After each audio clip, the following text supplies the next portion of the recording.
Je pense que certaines femmes qui ont porté plainte pour abus 20 ans après, pensent vraiment avoir été abusées. D'accord, ok. Sans doute parce qu'il a été un peu que tard, sans doute. Moi, et alors de temps en temps, ok, on s'est fait sauter, c'était pas terrible, c'était un peu, voire violent, ça nous a fait peut-être un peu mal. Et alors, c'est aussi ce qui fait qu'on se construit et qu'on devient une femme, une femme.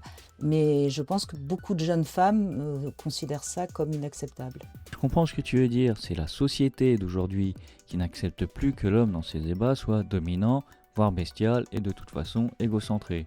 Et c'est la condamnation de ce genre de comportement qui fait que certaines aient pu croire que c'était une agression. Bon alors, premièrement, à quelle heure est-ce qu'on joue les mâles dominants et bestiales avec une mineure? Ensuite, il me semble avoir vu passer quelque part qu'il a déclaré lui-même avoir eu plus de 700 femmes. Il y en a 30 apparemment qui sont problématiques.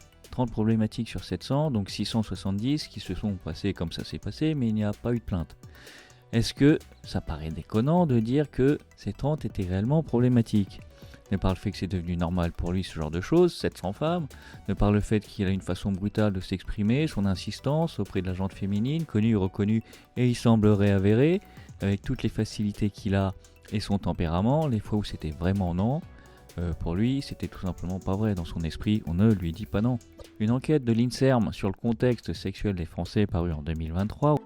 L'enquête Contexte des sexualités en France permet de comprendre l'évolution des pratiques sexuelles de l'entrée dans la sexualité au grand âge. C'est la troisième grande enquête scientifique en France sur la vie affective, sexuelle et les pratiques de prévention. Ça relève bien une augmentation des déclarations de violences sexuelles, mais qui n'est pas due à la criminalisation du masculinisme toxique. Ces chiffres prennent aussi largement en compte la qualification d'agression dans le couple. Donc tu dis aujourd'hui on n'accepte plus le sexe masculin bestial, mais là où tu te trompes, c'est que l'agression n'est pas dans le fait de proposer un rapport masculin bestial, mais dans le fait qu'elles n'en veulent pas et qu'on le leur impose. Prenons ton exemple, tu déclares ne pas vouloir pratiquer la sodomie dans tes films érotiques. Et imagine un jour, tu vas sur un tournage, il y a une scène de sodomie, tu dis non, je ne fais pas ce genre de choses.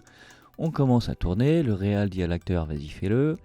Toi tu dis non, je ne vais pas faire ce genre de choses, et puis ils le font quand même. Est-ce que tu dirais bon les hommes c'est comme ça, c'est viril et puis c'est tout, ou on n'a pas respecté mon consentement là, on m'a forcé?